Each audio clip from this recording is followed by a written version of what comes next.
Gospodine Đuriću, dobro jutro i dobrodošli. Dobro jutro i bolje vas našao i pozdrav gledalcima. Od pojavljivanja Haradinaja pred sudom niste imali preterano očekivanja. Za danas je zakazao sednicu vlade, samo 7 dana nakon što je podneo ostavku. Šta danas očekujete?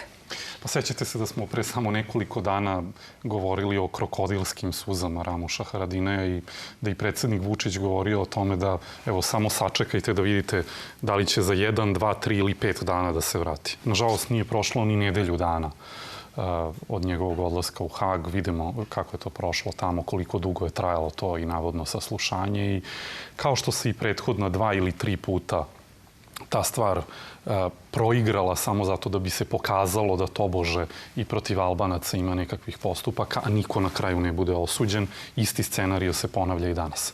I mi Srbi nemamo posebno čemu ni da se veselimo, ni da se nadamo od svega toga. Uostalom, ne zaboravite da je to sud koji je osnovan kao sud takozvane lažne Republike Kosovo, koji je samo geografski izmešten u Holandiju sa kojom Kosovo kao nelegalna, nepriznata država ima bilateralni ugovor. Šta mi onda tu da očekujemo? Da li mislite da će biti izbora ili će ipak doći do nekog prepakivanja tamošnje vlade? Pominje se da bi Haradinaja na ovo mesto mogao da zameni Bečet Pacoli.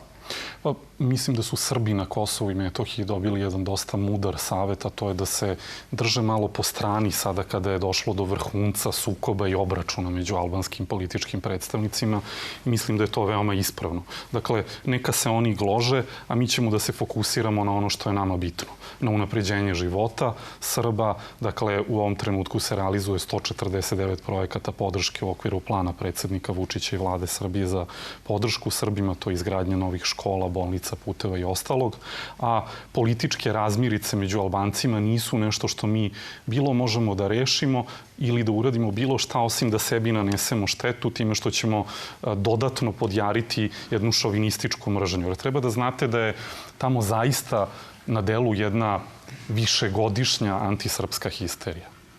Haradinaj je sad vremena ispitivan u Hagu, ni na jedno pitanje nije odgovorio. Mediji sada prenose detalje istrage pozivajući se na izvori iz Euleksa da se odmotava klupkom mreže trgovine organima i slučaj Žuta kuća. Navode i da Haradinaj zakazuje tajne sastanke sa svojim komandantima brigade operativne zone Paštrik jer su oni sada na redu da daju izjave. Hoćete li to da prokomentarišete? Mislim da se generalno premalo govori o zločinima terorističke OVK.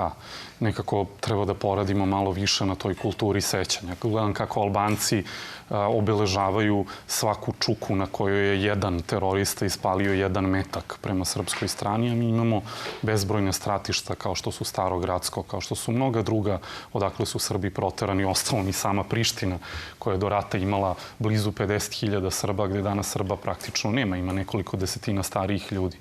Prema tome, premalo govorimo o svemu tome. Naravno, ono što ljudi treba da znaju jeste da se i Ramuš Haradinaj i ostali teroristi nalaze na međunarodnim poternicama upravo zahvaljujući delovanju države Srbije. I da iako u Srbiji postoje neodgovorni ljudi koji su nažalost drveni advokati Ramuša Haradinaja, poput one Đilasove Rade Trajković, dakle državni organi Republike Srbije drže i Ramuša Haradinaja i ostale ratne zločince na međunarodnim poternicama i zbog toga ih i privode širom sveta kad god države odlučuju da se ozbiljno prema tome postave. Da li očekujete optužnicu? Znate šta, taj sud, ponavljam, je sud koji je osnovan kao sud takozvane lažne Republike Kosovo, koji je samo geografski izmešten. Ja se nadam da će ma koji sud, eto tamo su i neke međunarodne sudije, dakle nadam se da će ma koji sud, ma koje međunarodne ili domaće sudije to procesuirati. Uostalom, poručio bih i danas, dakle, bez nekog osvetničkog žara ili ne želim da to bude u pretećem tonu, ali ratni zločin ne zastareva. I za godinu, za 2, za 5, za 10 oni će odgovarati.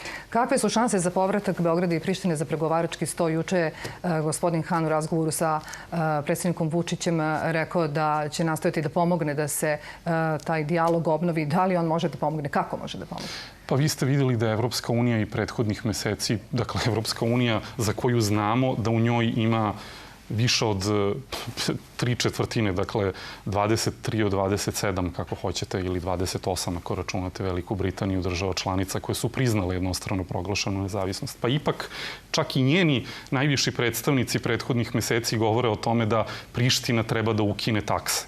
I naša poruka je: ukinite takse, prekinite da maltretirate Srbe, prekinite da gazite međunarodno pravo, pa da razgovaramo kao ljudi, da se dogovaramo o budućnosti i da se stvara mir i stabilnost u regionu, a ne svakodnevni sukobi, podele i nove tenzije kakve smo videli da dolaze iz Prištine prethodnih meseci. Mislim da se odgovorno držanje Beograda dobro vidi i razume i kada komesar Han dođe u Beograd i razgovara sa predsjednikom Vučićem, on zna da razgovara sa ozbiljnim predstavnikom ozbiljne države koja se dosledno i odgovorno ponaša i štiti svoj interes.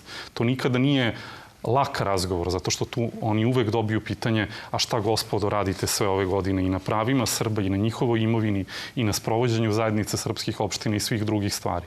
Ali isto tako znaju da Srbija drži i poštuje svoju reč. Najavljuje se da će i 14. država povući priznanje Kosova. Kakva će biti dalja diplomatska aktivnost na rešavanju ove situacije? Pa, u Prištini su nešto mnogo nervozni zbog aktivnosti koja je u stvari posledica činjenice da se oni bore za priznanje njihove lažne države. Dakle, ne bismo mi morali da se borimo za odpriznanja, takozvana širom međunarodne zajednice, da oni ne plaćaju, ne lobiraju, ne šalju Bedžeta Pacolija sa koferima punim para širom sveta da kupuje takozvanu nezavisnost. I kao što vidite, ide im neuporedivo loše nego ranije.